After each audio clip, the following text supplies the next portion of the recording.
ദൈവത്തിന് സ്തുതി. പ്രഭാതകിരണത്തിലേക്ക് സ്നേഹവന്ദനം. ഭാഗം 1934. ഇന്ന് ഏപ്രിൽ മാസം 17-ാം തീയതി 107-ാമത്തെ ദിവസത്തിലെത്തി. ക്രൂശിലെ മൊഴികളിലൂടെയാണ് യോഹന്നാൻ മാത്രം രേഖപ്പെടുത്തിയിട്ടുള്ള ക്രൂശിതന്റെ 3 മൊഴികളുണ്ട്. അതിൽ ആദ്യത്തേത്, ഇതാ നിന്റെ അമ്മ. യേശു തന്റെ ശിഷ്യനെ അമ്മയ്ക്ക് മകനായും അമ്മയെ ശിഷ്യന് അമ്മയായും ഏൽപ്പിച്ചു കൊടുക്കുന്നതിന് ആഴമേറിയ അർത്ഥ സൂചനകളുണ്ട്.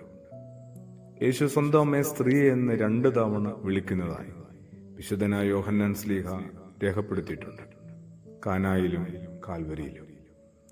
യേശുവിന്റെ പരസ്യ ജീവിതത്തിന്റെ തുടക്കമാണ് കാനായിലെ അത്ഭുതം, അവസാനമാണ് കുരിശിലെ മരണം. 2 അവിടെ മാത്രം അമ്മ സന്നിഹിതയാണ്. 2 തവണയും സ്ത്രീയെ എന്ന അഭിസംബോധനയിലൂടെ മറിയത്തെ പുതിയ ഹവ്വായായി ചിത്രീകരിക്കുകയാണ്.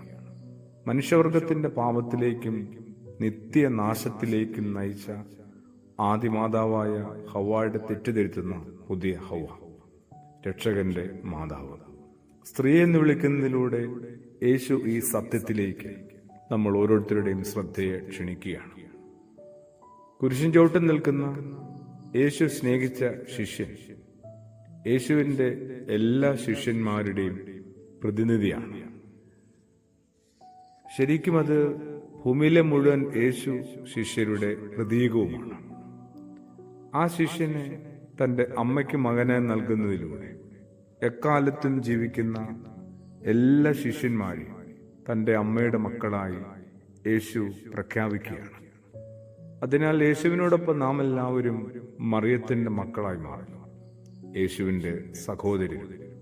ഇതാ നിന്റെ അമ്മ എന്ന് ശിഷ്യനോട് പറയുന്നതിലൂടെ യേശുവിന്റെ അമ്മയെ ശിഷ്യരെല്ലാം അമ്മയായി സ്വീകരിക്കണം, ആദരിക്കണം, അനുകരിക്കണം, അനുസരിക്കണം എന്നു യേശു ഇങ്ങനെ നമ്മളെ പഠിപ്പിക്കുകയാണ്. അതാണ് ആ ശിഷ്യൻ ചെയ്യുന്നത്. അന്നു മുതൽ ആ അമ്മയെ തന്റെ അമ്മയായി ഭവനത്തിൽ സ്വീകരിക്കുകയാണ്. യേശു തന്റെ ശിഷ്യ സമൂഹത്തിന് നൽകിയ, ഭൂമിക്ക് നൽകിയ, മാനവജാതിക്ക് നൽകിയ, നമ്മൾ ഓരോരുത്തർക്കും നൽകിയ അവസാനത്തെ സമ്മാനമാണ് തന്റെ അമ്മ. നമ്മളത് ഓർക്കരുത്. അതും തന്റെ ശരീരം പങ്കുവച്ചതിന് ശേഷം ഒടുവില് കൈമാറിയത് ഈ അമ്മയാണ്. പെസഹായുടെ ഓർമ്മയിലൂടെ ഒരാണ്ടുകൂടി കടന്നു പോകുമ്പോൾ സ്വയം പങ്കുവച്ച് നൽകാനായിട്ട് കൂടി നമ്മളെ ക്ഷണിക്കുന്നുണ്ട്, പഠിപ്പിക്കുന്നുണ്ട്, നിർബന്ധിക്കുന്നുണ്ട്. ഒപ്പം ഇങ്ങനെയൊരു അഭയമാകുന്ന, തണലാകുന്ന, ആശ്വാസമാകുന്ന അമ്മയെ കൂടി നൽകുകയാണ്. യേശുവിന്റെ അമ്മയെ ആരും ആരാധിക്കുന്നില്ല. ആരാധന ദൈവത്തിന് മാത്രമേ നൽകാവൂ.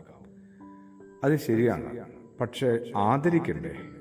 അമ്മയെ ആദരിക്കുന്നത് വഴി മകനെ നാം ആദരിക്കുകയാണ്. മറിയത്തെ മാതൃകയും മധ്യസ്ഥതയുമായി യേശു തന്നെയാണ് നമുക്ക് നൽകിയത്. കാനായിൽ വെച്ച് യേശുവിന്റെ അടുക്കൽ മധ്യസ്ഥം വഹിച്ച അമ്മയെ കുരിശിന്റെ ചൂട്ടില് നമുക്ക് അമ്മയായി ഏൽപ്പിച്ചു തന്നിരിക്കുകയാണ്. അങ്ങനെ നമുക്ക് ക്രൂശിന്റെ സഹനങ്ങളെ, ജീവിതത്തിന്റെ ഭാരങ്ങളെ മറികടക്കാം. ആശ്വസിപ്പിക്കുന്ന, നമ്മളെ മനസ്സിലാക്കുന്ന ആ അമ്മ നമുക്കൊപ്പമുണ്ട്. മകനാണ് ഏൽപ്പിച്ചു തന്നത്. ആ ഒരു തിരിച്ചറിവിൽ നമുക്ക് ഈ ദിനത്തിന്റെ സങ്കടങ്ങളെ മറികടക്കാം. ആമേൻ.